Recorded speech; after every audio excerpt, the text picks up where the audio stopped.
Here's how you can use the SQL generator to derive the value of one column from another column in Fabricate.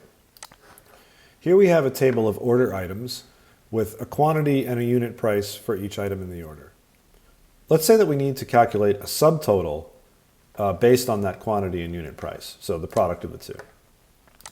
I'm going to add a column called subtotal and select SQL generator. So here we can write a SQL expression to generate that value, and we can use the AI assist to write the SQL for us. So let's say calculate the subtotal based on unit price and quantity, round to 2 decimals.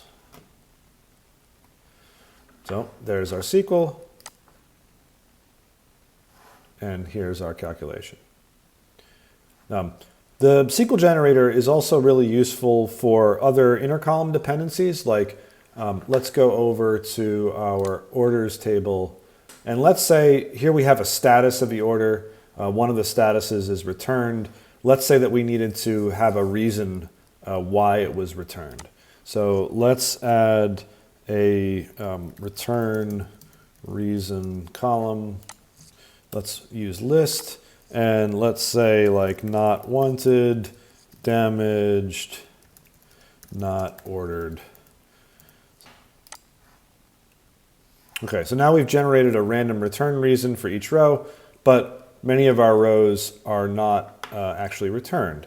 So we want all the values to be null when our status is not returned. So here we can use under advanced post-processing SQL to null out those values that should be null.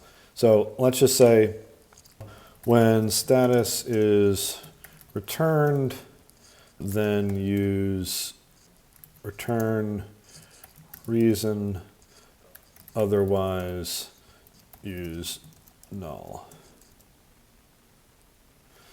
Okay, so it wrote a case statement for us. Let's hit apply. And now we have a null in this column for any row that's not returned.